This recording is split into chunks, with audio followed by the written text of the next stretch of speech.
17면 빌립보서 1장 3절로 6절 말씀 한 절씩 교독합니다. 내가 너희를 생각할 때마다 나의 하나님께 감사하며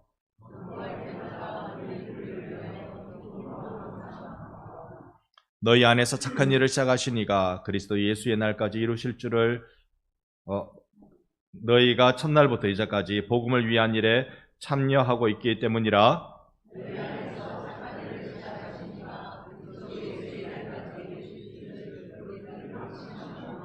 아멘. 우리 좌우로 한번 인사합니다. 사랑합니다. 존경합니다. 감사절을 만났습니다. 감사절을 만났는데 혹 감사할 일이 생각 안 나면 그거 참 큰 고생의 시간이 아닐 수 없겠습니다. 어쩌면 우리의 인생의 정점에서 한 시점에서 막막한 인생을 경험하고 있는 분들이 계실 수 있습니다. 그런데 여러분, 세상을 향해 숨 쉴 수 없을 때 하나님을 향하여 숨을 크게 내쉬시기를 바랍니다. 앞뒤 좌우 다 막혀도 우리들에게 딱 하나 하늘문이 열려 있습니다. 그런데 하늘문보다 더 큰 은혜가 임하는 문은 없습니다. 오늘 여러분과 제가 하늘의 문, 하나님 열어주시는 문을 경험하는 기적의 예배가 되기를 예수님 이름으로 축원합니다. 아멘. 오늘 이 목사가 기적이 필요합니다. 성경 교독도 이렇게 목사가 은혜가 필요합니다. 사실 이렇게 은혜가 필요하다는 건 감사절 한 주를 지나면서 나에게 감사한 일이 무엇일까? 근데 도대체 잘 기억이 안 나는 거예요. 잘 새겨지지가 않습니다. 감사절 생각할 때마다 늘 감사하고 감격하고 은혜 받고 눈물 흘리고 그랬는데 이번 한 주는 왠지 모르게 마음이 이렇게 이상해지는 것이 이게 왜 이런지 저도 모르겠습니다. 물론 조금 바쁘기는 바빴습니다. 무슨 수련회 가야 된다, 뭐 해야 된다. 조금 정신없이 지나긴 했습니다만 마음이 안 편한 거예요. 야, 왜 안 편할까? 감사절을 만나서 내가 경험하고 있는 게 무엇일까를 헤아려 보니까 이건 사실 감사가 아니라 불평을 경험하고 있는 겁니다. 왜 이것도 안 되고 왜 저것도 안 됩니까? 왜 이렇습니까? 이런 생각이 문득문득 드는 겁니다. 여러분, 목사가 여러분에게 크게 감사해서 감격해서 그저 감사 감격 어깨춤이 덩실덩실 거려야 여러분이 같이 이 감사절을 누리실 텐데 오늘 새벽에도요, 하나님 나 왜 이렇습니까? 왜 이렇습니까? 한참을 기도했습니다. 그래도 안 풀려요. 오늘 9시 중고등부 예배를 드리는데 찬송을 부르는데 그 찬양 곡이 뭔지 또 잊어버렸습니다. 잊어버렸는데 그 찬양 부르면서 나도 모르게 가슴이 먹먹해지고 하나님 내 마음 오늘 안 열어주시면 나 오늘 11시 예배 인도 못합니다. 하나님 오늘 내 마음 열어주셔야 내가 11시 예배 인도할 수 있습니다. 이 감사절 때 하나님 나 원고 덮고 예배 인도 못할 수도 있습니다. 하나님 내 마음 열어주세요. 하나님이 따뜻하게 만져주시는데 한참을 울다가 그렇게 예배 드렸습니다. 여러분, 제가 이렇게 지난 한 주를 돌아보면 사람들이 모여 있는 곳에 그것도 소위 교회 목사 장로들이 모여 있는 곳에 이렇게 답답할 수가 있나 그 생각 먼저 탁 들었고 솔직하게 그래서 내 마음에 축복과 감사가 흘러가야 되는데 불평과 원망이 흘러가고 그 다음에 또 어저께 결혼식 갔습니다. 제 친척 결혼식인데요. 대구에서 호텔에서 하는 결혼식이었습니다. 처음 가봤습니다. 호텔 결혼식. 딱 갔는데요. 뭔 세상에 결혼식장이 우리 교회 한 8배 정도 된 것 같아요. 6배, 8배 그 정도로 결혼식장이 컸어요. 그 안에 사람이 꽉 찼습니다. 신랑 신부 입장하는데요. 앞에 웬 사람이 4명이 서 있어. 보니까 소프라노, 알토, 테너, 베이스. 이 사람들이 결혼 축가를 그냥 축가를 부르는 게 아니라 입장하고 신랑 신부 입장 이 노래를 부르는 거예요. 웅장하게. 큰 원탁 테이블이 있습니다. 거기에 앉으라는 거예요. 거기에 앉았더니 저는 사실 사람들이 워낙 많아서 우리 여기 축의금만 내고 밥 먹으러 가자. 같이 갔던 누님이랑 그렇게 짰습니다. 그런데요, 식권 안 줍니까? 그러니까 예식장에서 밥을 먹는데요. 이 예식 드리는 이 예식장에서 밥을 먹는데요. 그러니까 이거 꼼짝없이 코 꿰었다 앉았는데 앞에 빵하고 과일하고 뭐 있는 거예요. 또 그런 거 처음 봤거든요. 이거를 먹어야 되나 말아야 되나. 여러분, 제가 그때 긴장을 많이 했습니다. 고민을 많이 했습니다. 처음에 못 먹고 가만히 다른 사람 눈치만 봤어요. 15분 전에 내가 들어가 앉았거든요. 다 안 먹고 있는 거예요. 그러면 뭐 안 먹어야 되겠다 싶은데 바로 옆에 테이블에서 누가 먹기 시작하는 거예요. 그래가지고 모르는 척 빵 하나 먼저 먹었습니다. 그리고는 결혼식, 요즘은 줄에 없는 사회만 있는 결혼식을 많이 하다 보니까 막 흘러가는데 빨리빨리 하고 막 웅장하게 하고 거대하게 하고, 세상에 그러는 중에 밥이 나오던데요. 식사가 나오던데요. 이런 그 소위 코스 요리라고 부릅니다. 착착 나오고. 이야, 제 누님이 조카 결혼식 때문에 그 호텔에도 한번 물어봤대요. 식사비는 둘째치고 대관료가 너무 비싸서 포기했대요. 어마어마합니다. 어마어마한 결혼식을 딱 하고 제 마음에 무슨 생각이 들겠습니까? 우리 집은 애가 3명인데 그래서 제가 다시 마음 먹었습니다. 우리 집은 무조건 교회에서 결혼해야 된다. 교회에서 결혼해야 된다. 방법 없다. 예전에 제가 어릴 적에 이 중학교 들어가서요, 학교에 딱 갔는데 제 친구들 중에서 다 허름하게 사는 달동네 출신입니다만 그래도 옷을 좀 괜찮게 입고 오는 애들이 있었어요. 괜찮게 입고 오는 애들 옷을 보니까 이 카라가 있는 옷을 안에 딱 입고 그 다음에 라운드로 되어 있는 옷을 이렇게 딱 입는, 가을에 딱 이 계절에 그렇게 입고 다니는 애들이 참 멋있게 보였어요. 그래가지고 제가 집에 가서 저도 그렇게 입을 거라고 농안에 든 옷을 다 꺼냈습니다. 아무리 맞춰도 안 보여요. 그래가지고 딱 하나 맞췄습니다. 안에 카라 있는 옷을 딱 입고 라운드 있는 옷을 딱 입고 딱 나가려고 하는데 어머니가 딱 잡으면서 야야 그거 아니다. 이 옷이, 카라 있는 옷이 완전 여름 때 입는 옷 있잖아요. 그거여가지고 안 맞다. 그건 입고 가면 안 된다. 그때 제가 태어나서 처음으로요, 엄마 옷 사주세요 라는 말을 했습니다. 그전에는 한 번도 옷 사달라는 얘기를 안 해봤습니다. 그때 옷 사주세요. 옷을 사주셨겠습니까? 생각은 여러분이 알아서 하십시오. 살아보니까요, 남하고 비교되는 거 많습니다. 살아보니까 내 친구들은, 제 친구 중에 한 명은 대학교 친구인데요, 공부를 제일 잘했어요. 제일 잘해가지고 신학대학원 가니까 또 같은 신학대학원에 온 거예요. 이야, 굉장히 저는 뿌듯했습니다. 그런데 그 친구는 신학대학원 마치자마자 유학 갔고, 유학 가서 오자마자 바로 총신대 지금 교수하고 있습니다. 설교학 교수를 하고 있습니다. 이야, 나도 그때 유학 갈 걸. 왜 유학을 못 갔을까? 이런 거. 여러분은 남과 비교하면 어떤 차이를 경험하고 있습니까? 수련회 가서 그래도 제가 들은 거 하나가 있습니다. 어떤 목사님이 이렇게 얘기하시던데요.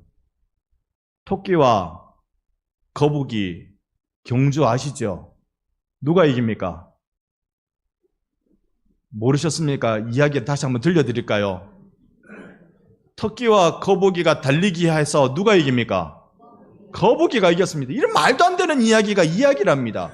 거북이가 이겼어요. 이긴 이유를 설명합니다. 왜 토끼가 자버릴까? 왜 자버릴까? 토끼는 이 경주에서 거북이를 본 겁니다. 자기의 관심이 거북이에게 있었어요. 거북이가 오냐, 가냐, 눈에 보이냐, 안 보이냐, 관심이 거북이에게 있었고, 거북이의 관심은 토끼가 아무리 빨리 가든 뭘 하든 아무런 상관없어요. 거북이의 관심은 딱 하나, 내가 가야 할 목표 지점, 저 꼬린 지점, 그것만 보고 가는 겁니다. 지나가다가 토끼가 자든 말든 그냥 그것만 보고 가는 거예요. 여러분, 우리의 인생이 하나님이 여러분에게 주신 인생의 목표점을 두고 걸어가는 여러분 되시기를 축복합니다. 남하고 비교하니까요, 되는 거 없습니다. 남하고 비교해서 이루어질 게 하나도 없습니다.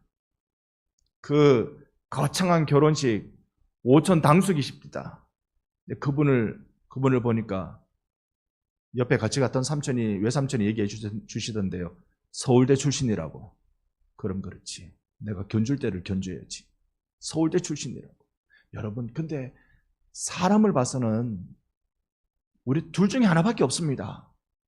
내가 저 사람보다 낫다 싶어서 의시되는 교만이 있든지, 내 저 사람보다 못하다 싶어서 다 비굴해지는 열등감이 있든지, 둘 중에 하나밖에 없습니다.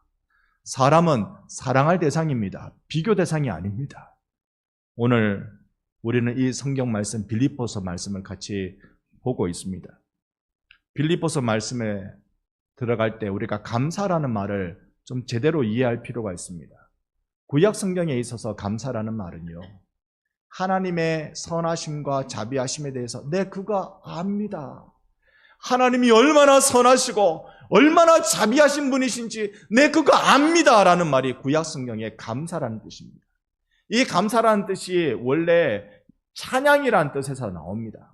이 찬양하다는 말이 구약에 여러 개 단어가 있는데, 이 야다라는 이 단어는요, 내가 깊이 압니다라는 뜻입니다. 깊이 압니다. 그래서 이 단어는 꼭 부부지간에 서로 알 때를 이 단어를 씁니다. 다른 사람은 몰라요. 다른 사람 알지. 아는 만큼만 알지. 근데 부부지간에 아는 그 깊이만큼 몰라요. 그래서 내가 하나님을 이만큼 압니다라고 고백하는 게 찬양이라는 단어입니다. 하나님을 그렇게 찬양하며 하나님 내가 이렇게 깊이 압니다라고 말할 때 그게 감사의 고백으로 이어지게 되는 거예요. 신약성경에서는 이 감사하다는 말이 좋습니다라는 말하고 은혜라는 말하고 딱 합해져 가지고 나오는 게 감사라는 말입니다. 여러분, 하나님이 여러분 좋습니까? 그러면 여러분 어지간하면 좋습니다 한번 해주이소. 오늘 같은 날 감사절날 한번, 여러분 하나님이 어떻습니까? 좋습니다. 그 정도 목소리로는 오늘 감사절 예배 반밖에 안 됩니다. 다시 한번, 여러분 하나님은 여러분에게 어떻습니까? 좋습니다. 좋습니다. 우리 하나님의 은혜 정말로 좋습니다. 정말로 좋습니다. 이 은혜와 섭리에 대한 감격하는 마음이 감사라는 말입니다. 오늘 감사절을 만났습니다. 빌립보서 이야기를 잠깐 좀 해보겠습니다. 바울이 복음 전하러 사명받아서 안디옥 교회 선교사로 파송받아가지고 저기 위쪽으로 아시아 쪽으로, 지금으로 치면 터키 쪽으로 복음 전하러 갈 때였습니다. 그런데 복음 전하러 가다가 두 번째 가는 걸음인데, 첫 번째 갈 때는 너무 잘 됐는데 두 번째는 뭔가 이게 일이 안 되는 거예요. 복음 전하는데 이렇게 막히고 안 되고 불편하고 어렵고 길도 안 열리고. 사도행전 16장 6절로 9절을 한번 교독하겠습니다. 성령이 아시아에서 말씀을 전하지 못하게 하시거늘 그들이 부르기아와 갈라디아 땅으로 다녀가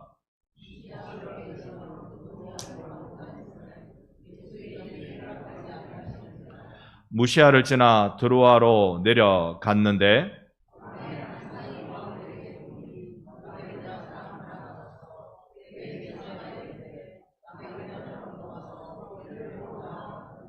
아멘. 아멘. 여러분, 하나님이 부르신 부름을 따라서 열심히 가고 있는데 예수의 영이 허락하지 않더라. 성령이 못 가게 하시더라. 무슨 일이 일어났는지는 우리는 몰라요. 어떤 신학자는 그 지역에 전쟁이 있었다. 어떤 이는 그때 상황이 되게 전염병 등 안 좋았다. 어쨌든 이유는 모르겠습니다만 갈 수가 없는 겁니다. 바울이 힘들 거 아니에요. 지금 복음 전하러 가는데 불 받아가지고 선교사로 가고 있는데 첫 번째 갔던 데는 그때는 너무 좋았는데 두 번째 가는데 왜 이렇게 어렵냐? 밀려서 들어와라는 지역까지 가죠. 지도 한 장을 보여드리겠습니다. 이게 이 즈음이 혹시 안 잡힙니까? 그죠? 이럴 때는 제가 몸으로 설명하겠습니다. 잘 한번 봐주십시오. 여기가 예루살렘이면 올라가서 지금 우리가 말하는 터키라는 지역이 이렇게 있습니다. 그리고 여기서 바다를 건너면 여기가 그리스, 이탈리아, 소위 유럽 지역입니다. 요 가운데 바다를 지중해라고 부릅니다. 큰 땅덩어리 가운데 있다 해서 지중해입니다. 이 지중해 바다를 바울이 건너면 이제 유럽인데 건너기 전 여기 드로아라는 작은 항구 도시에서 마게도냐 환상을 봅니다. 지금 이거 이렇게 용쓰고 애써도 복음 전하는 일 못하는데 하나님 왜 이렇습니까? 라고 한숨 푹푹 쉬고 있을 때 하나님이 마게도냐 환상을 보여주신 것이죠. 그럴 때에 바울 마음속에 감사할 일을 찾기가 어렵지 않겠어요? 내가 하려고 하는데 일이 안 돼. 내가 뭔가 해보려고 하는데 안 되고 있는 거죠. 그럴 때 마게도냐 환상을 보면서 이 지중해라는 바다를 건너갑니다. 건너가서 처음 만난 도시가 빌립보라는 도시입니다. 이 빌립보 도시에 가면 그러면 일이 잘 풀릴까? 행복할까? 그 모습은 사도행전 16장 22절로 24절에 알려주고 있습니다. 한번 교독할까요? 무리가 일제히 일어나 고발하니 상관들이 옷을 찢어 벗기고 매로 치라 하여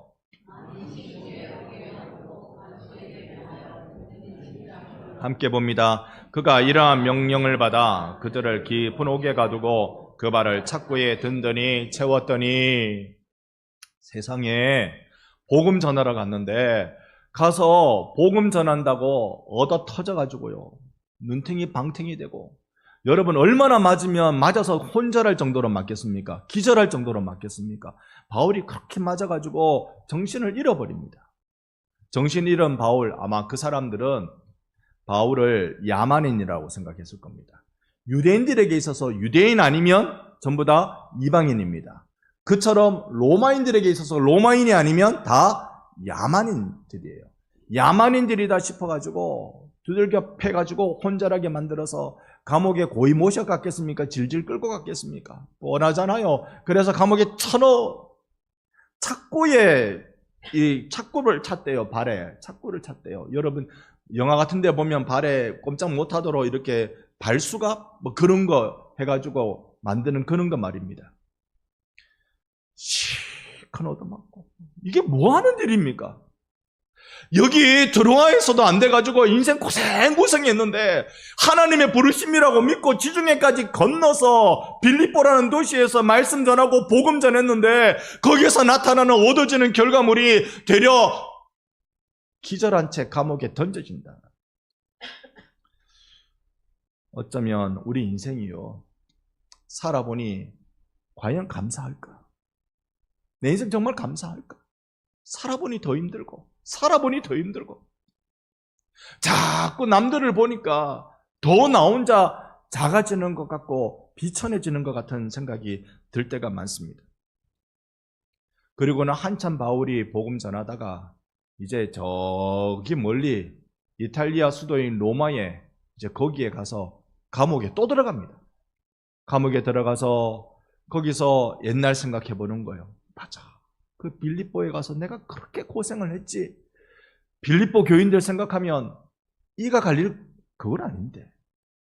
빌립보 교인들을 생각하면 내가 그때 마게도냐 환상만 안 봤어도 내가 이 고생을 하진 않을 건데, 빌립보 교회 그 지역에 갔어도 내가 참 조용히 복음 전하고 있었으면 내가 그 고생은 하지 않았을 건데, 그런데 쫄딱 망하듯이 큰 고생을 하고 난 뒤에 로마 감옥에 갇혀서 빌립보에 있었던 일들을 고이 생각해 보니까, 맞아, 하나님이 행하신 일이지.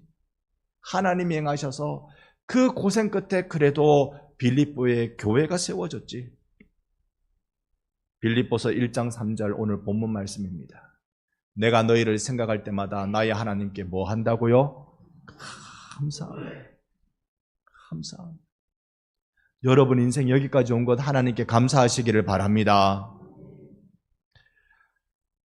교회 목사는요, 설교하기 참 편합니다. 왜냐하면 여러분들이 다 신앙을 가지고 계시니까 아멘 하시기 바랍니다.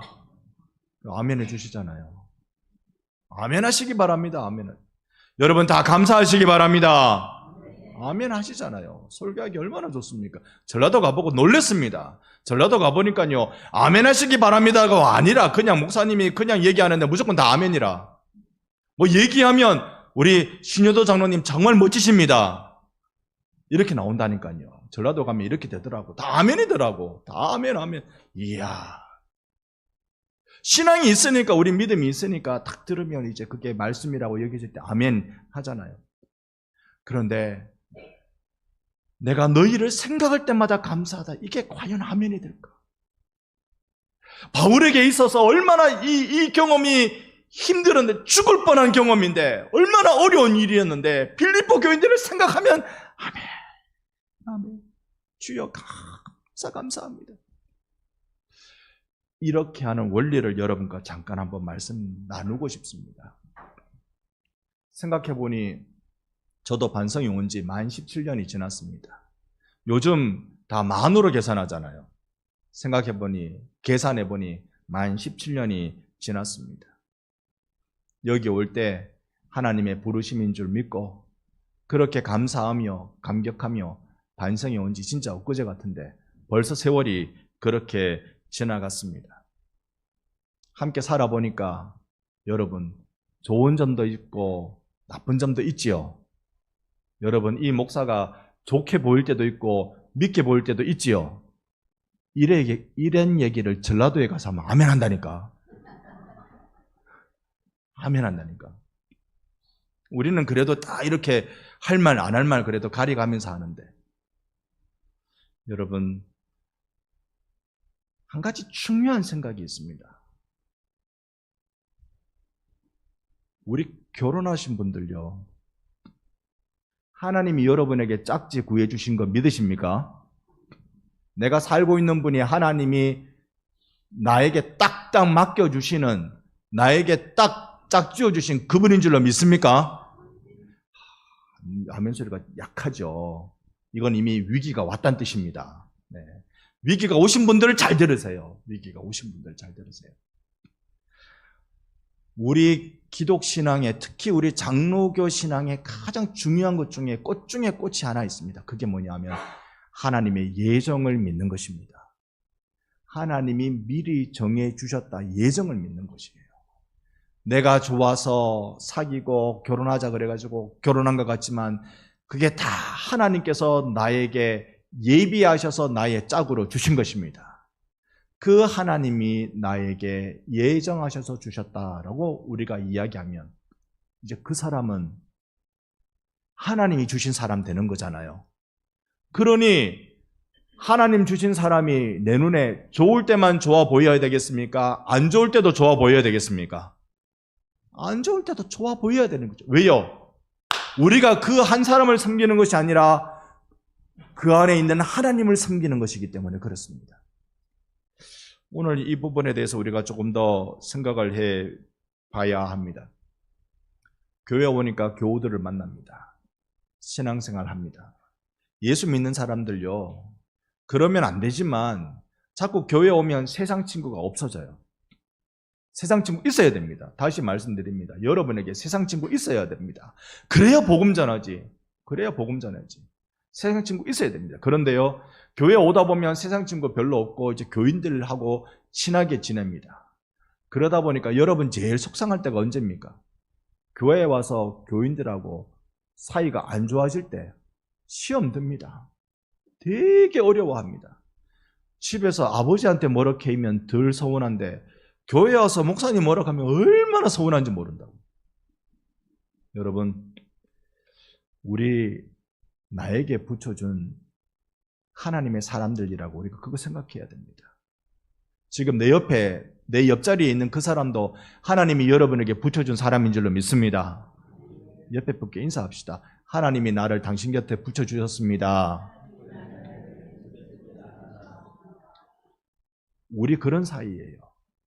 그래서 우리가 그 사람의 됨됨이에 따라서 내 마음이 좋았다 싫었다 하는 게 아니라 그 사람을 나에게 붙여주신 하나님 때문에 그 사람을 기쁜 마음으로 섬겨 나가는 것입니다. 바울이 지금 그 고백하고 있는 겁니다. 내가 너희를 생각할 때마다 하나님께 감사. 사람을 사람으로만 생각하면 감사할 일이 잘 없어요. 처음에 만날 때 좀 감사하지 그 다음엔 별로 감사할 일이 잘 없습니다. 그런데 하나님 때문에 하나님께 감사하는 일이 일어나는 것입니다. 바울이요, 마게도냐 지역 환상만 안 봤다면, 바울이 빌립보라는 지역에만 안 갔다면, 그냥 안디옥 교회에서 선교사로 파송받아서 여기 복음 전하다 돌아오고 또 2차, 3차, 4차, 5차 복음 전도 여행 그렇게 해나가면서 그렇게 했다면 바울이 안디옥 교회 담임 목사님 안 됐겠습니까? 아니 그 안디옥 교회 담임 목사님만 됐겠습니까? 바울이 예루살렘 교회에 베드로 다음으로 수장이 되지 않았을까요? 지금으로 치면 총회장 했겠지요. 당시에 바울은 차기 말단으로 감옥에나 찾아다니는 그런 사람이 되고 말았습니다. 바울의 이 감사는요, 그 특징이 있습니다. 첫 번째가 상황을 넘어서는 감사입니다. 내가 감옥에 가서 이렇게 얻어 터져가지고 눈탱이 방탱이 되고 입 돌아가고 기절하고 그래도 그는 골병 들어도 하는 감사가 있습니다. 그 밤에 빌립보 감옥에 한밤중에 잠이 깨가지고 이 감옥 문을, 이게 문은 나무로 되어 있는지 쇠창살로 되어 있는지 그거 붙들고 몸 억지로 이렇게 세워서 그가 한 일이 뭔지 아세요? 하나님 찬양하는 일이었습니다. 나 하나님 압니다. 하나님의 선하심과 인자하심을 나는 압니다. 내 마음에 하나님을 체험하여서 하나님을 찬양하는 야다라고 고백하는 이 찬양을 통하여 이제 하나님께 감사합니다 토다라고 고백하는 일이 일어나게 되는 것입니다. 오늘 여러분, 상황을 넘어서는 감사를 하게 해달라고 우리 기도합시다.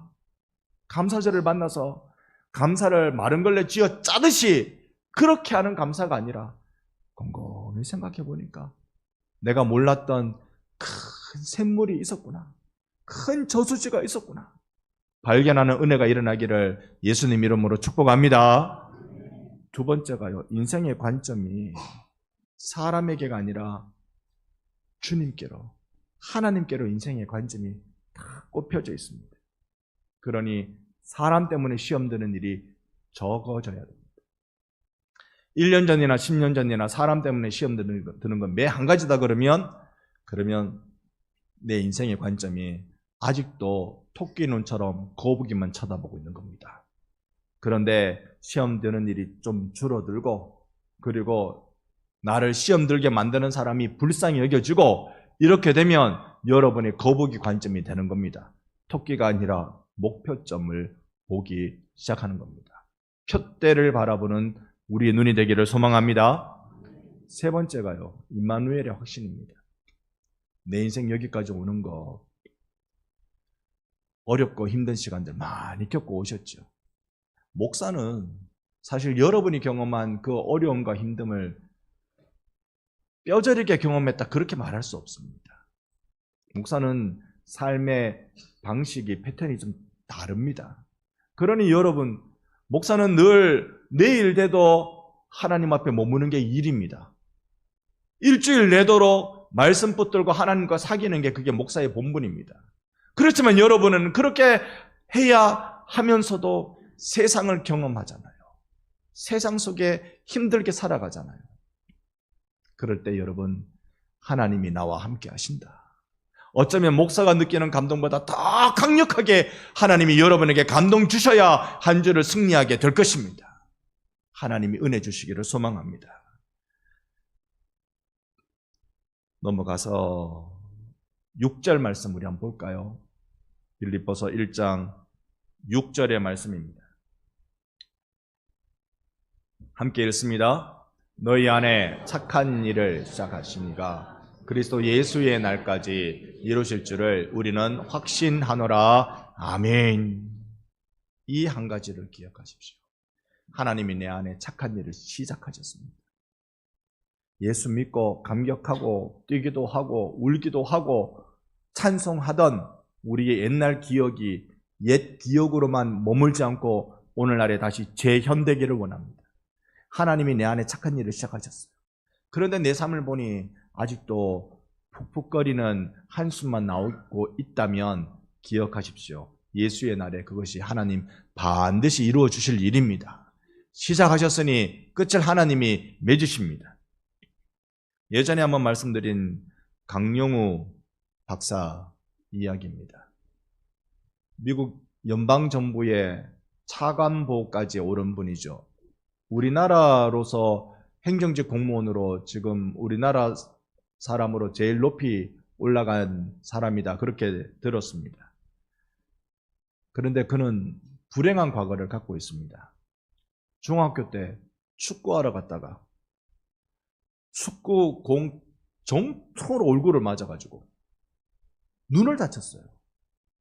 당시에 의술로 감당이 안 되는 겁니다. 병원에 입원했습니다. 6개월 동안 치료했는데 결국은 눈이 안 보이게 됐어요.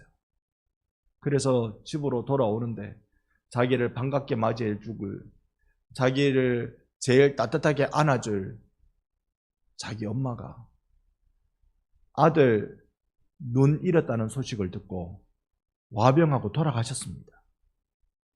이때 자기 아빠는요, 훨씬 전에 이미 돌아가신 분이에요. 엄마 혼자 내 자녀를 키우겠다고 용을 쓰며 살다가 이 아들 일 그래 됐다고 큰 근심하고 한숨 쉬다가 그만 돌아가셨어요. 그러니 이제 큰 누나, 이 누나가 동생 3명을 책임져야 되는 겁니다. 다니던 고등학교 그만두고 공장에 들어가서 밤낮없이 일하고 자기 먹는 거 제대로 안 챙겨 먹고 그렇게 막 일만 하다가 병 얻어서 꽃다운 나이 20살에 죽었습니다. 이제 이 강용우가 혼자 2 동생을 책임져야 돼요. 눈먼 소년이 어떻게 하면 돈을 법니까? 밖에 나가서 구걸하고 안마하는 일하고, 그러니 그걸로 동생 2를 먹여 살려 낼 수가 있습니까? 하는 수 없이 막내는 고아원에 보내고 바로 동생은 철공소에 보내가지고 끼니 해결하게 만들고, 이러면서 가족이 뿔뿔이 다 없어져 버렸어요. 강용우 입장에서는 어머니, 아버지, 누나 다 죽어버리고 내가 책임져야 될 2 동생은 고아원에 보내고 철공소에 그냥 끼니 해결하도록 그렇게 보내버려야 되고, 눈 뜨게 해달라고 5년 동안 기도했답니다. 근데 이 눈이 안 뜨여지고 그의 고백으로 감사하게 영안이 열려지더라는 거예요. 하나님을 만나는 일이 거기서 일어났습니다. 남들보다 5년 늦게 중학교 들어가고 고등학교 들어가고 세상에 눈이 안 보이는데 공부해가지고 연세대학교 들어갔어요. 연세대학교 들어갔는데 갑자기 한 번도 본 적이 없는 선교사님이 자기에게 찾아와서 하나님의 음성을 들었다며 갑자기 찾아와가지고 내가 너를 미국 유학 보내주겠다고. 그래서 유학 갔어요. 자기를 돌보면서 요양원에서 봉사활동을 하던 그 아는 누나가 8년 동안 자기를 돌보다가 세상에 자기와 결혼하겠대. 아무것도 가진 것도 없고 앞도 안 보이는 이 청년에게 결혼하겠대. 그래서 결혼하면서. 근데 그 전에 미국에서 있었던 이야기가 있었습니다. 하루는 비가 억수같이 오는데 갑자기 비를 맞아가지고 우산도 없이 쫄딱 맞고 있는 거예요. 그런데 앞이 안 보이니까 갈 길을 가야 되는데 비 소리 때문에 가는 방향을 잊어버린 겁니다. 알지 못하는 거예요. 그때 웬 신사가 우산을 딱 받쳐 들고는 자기 차에 딱 태우고 집에 가서 옷 갈아입히고 따뜻한 저녁을 주고 잠을 재우고 그렇게 해주더래요. 이 신사가 누구냐? 미국 국무부 장관이었습니다. 근데 자기는 그리스도인으로서 이런 앞이 보이지 않는 사람이 비를 맞고 저렇게 방황하고 있는 모습을 그리스도의 사랑으로 도와주고 섬겨준 거예요. 그가 홀로 일어설 수 있도록 그렇게 해준 것입니다. 그때부터 이 강용우는 박사가 되고, 그리고 이 국무부 장관이 당시의 대통령인 부시를 소개해주고 미국 행정부에서 차관보까지 승진하게 되었던 이야기를 듣습니다. 마지막에 그가 늘 외쳤던 말 한마디가 있습니다. 나는 하나님께 영광을 돌리기 위하여 장님이 되었습니다. 여러분 인생 어떻게 살아오세요? 여러분 얼마나 고단하고 어려운 시간들을 지나고 오세요?